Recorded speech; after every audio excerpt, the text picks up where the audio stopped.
that commandment is on me. I prefer to wear this kind, somebody else wears a shirt and pants, that's variety. And that variety is welcome in Islam. But now when we come to God, there is no variety in terms of God being all-knowing, God being different from man, God's attributes being unique to him, man's attributes unique to man. I mean, these are areas that don't allow for any difference. If you differ on that, then you break away from Islam. Prayer 5 times a day. This is compulsory. This is not something that I dreamt up or somebody 10 years ago or 100 years ago dreamt up. This was stated by the Prophet that every Muslim is required to pray 5 times per day. That any Muslim who denies, who says, I do not believe that it is compulsory for me to pray 5 times a day, I have my own interpretation, that person has left Islam. There's no interpretation there. A person may be lazy, they didn't get up for the early morning prayer because they stayed up real late at night, or they're too lazy, whatever. That is their own personal practice. There may be weaknesses, variations in personal practice, but in terms of what is required, paying zakah, 2.5% of your surplus wealth as a Muslim must be given to the poor. This doesn't allow for any interpretation. It's clear. Now, how you give that 2.5%? Whether you look at the people in your immediate neighborhood, is there anybody who's poor, or you look at an institution which, is doing something, a charitable institution, and you give it to the institution, or however you do it. Now, this is where the variation is allowed. It's welcome. You can do it whichever way you feel is most appropriate, but you have to do it. Fasting in the month of Ramadan, the 30 days fast, there's no interpretations that are allowed here. It is compulsory on every Muslim, male and female, who is able. As long as you are physically able, then you've got to fast. And that's if you've reached also the age of puberty. Under the age of puberty, it's optional. A young child, if they want to fast, they want to join in, whatever. But as long as you're over the age of puberty, that is compulsory. So I'm saying that in that way, in the religion, there are certain areas which are very clear, which don't allow for any interpretation, which form the foundation of the religion.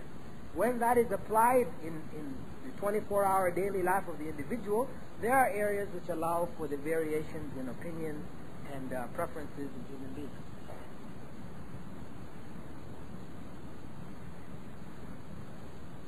See, and I think, if you look at the difference in terms of interpretations, right? Look in terms of Christianity and the difference in interpretation. What do we see? What is the result of difference of interpretation in Christianity? In America, in terms of Christianity and the difference in interpretation, what do we see? What is the result of difference of interpretation in Christianity?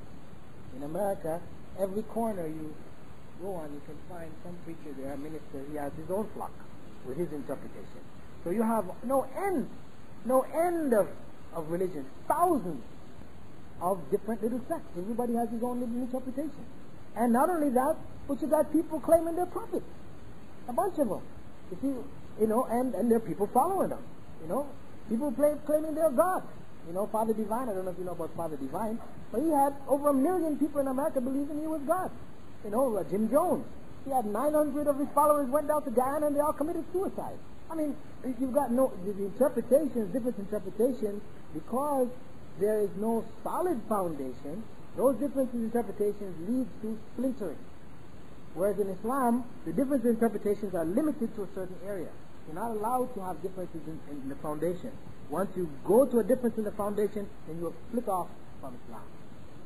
But they don't have their own ministry. They're the head of a little flock, and all the people subscribe to their views.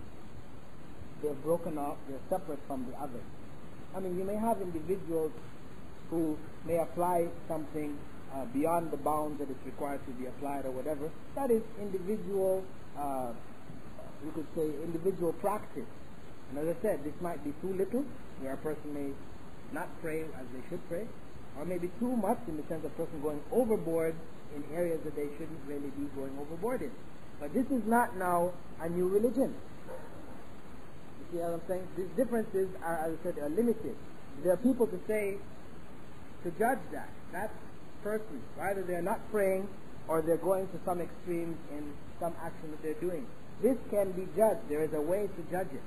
We can bring it back to Quran and to the Sunnah and can be identified. Is this correct or incorrect? Whereas when that other preacher, when he sets up his own thing, there's nobody to say he is right or he's wrong. This is his own interpretation.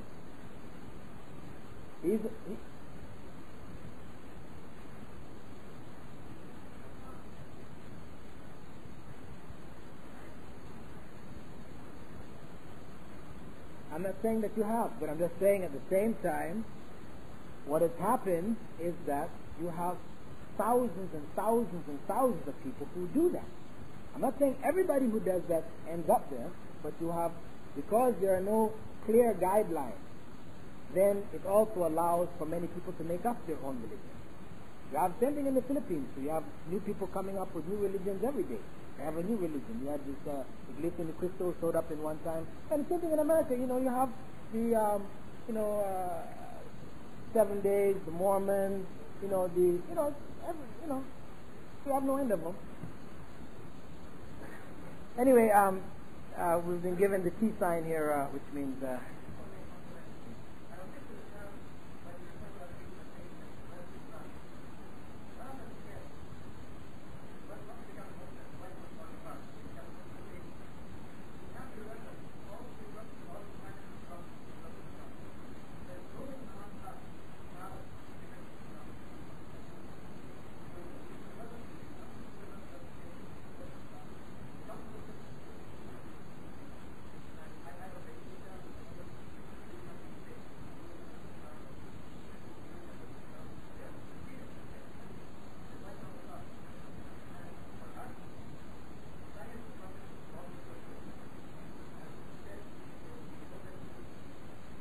Okay, brother, but on one hand you're saying something, then on the other hand you're contradicting yourself.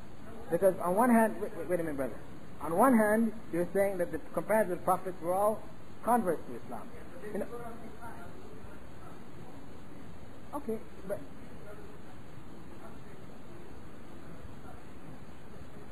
well, you see, when we're saying that the person is a convert to Islam, one thing that we have to be careful of, brother, is we don't want to get into here splitting over terminologies here now. When we say this person is a convert to Islam, we're informing the audience that this person has something unique to themselves, something to offer. Okay? What we can say is that to say a person is a convert to Islam, to imply that this person is in any way inferior to a person who was born in a Muslim family, this is incorrect. But to say this person converted to Islam, or reverted to Islam, or became a Muslim, this is something I don't think you really need to take up so strongly. If it is your own personal conviction, then don't use it. But at the same time, I would say, please don't tell other people who you are using it and wish to use it in a positive light and not in a negative light. Okay, inshallah, I'll just turn it over to my brother Zaid here to finish things off. And thank you. Assalamu alaikum wa rahmatullahi wa barakatuh. Assalamu alaikum. On behalf of the National Guard Medical Services King Fahd Hospital, in particular the Religious Affairs Committee of the National Guard, we want to thank all of you through tonight's dialogue. I'm sorry we have to cut it short, but this is going for 2 hours, and our brother has to have some rest. I think the main thing we want to say is that Islam is the religion that is a frame of reference, as my brother has been saying, which asks you to think. It asks you to use your mind. We say as Muslims we're all born here with the same purpose. The purpose is to worship and submit ourselves to one supreme God. And that's the meaning of the word Muslim. And our orientation is to Islam. If we said anything to offend anyone, we never meant that. Our main thing was to give you our viewpoint. As my brother said, we don't have the right to change it. Regardless of all the differences you may hear in the news media in the West or now on satellite TV here, Islam is very coherent and it is very, very consistent, and we hope that you will take the opportunity in the future to come to future meetings like this. We have information from books up here, I think, and we also have the names of individuals who can help you to find out more information if you're interested. There's no compulsion in religion, there's no compulsion in this, but if you do have an inquiring mind, you are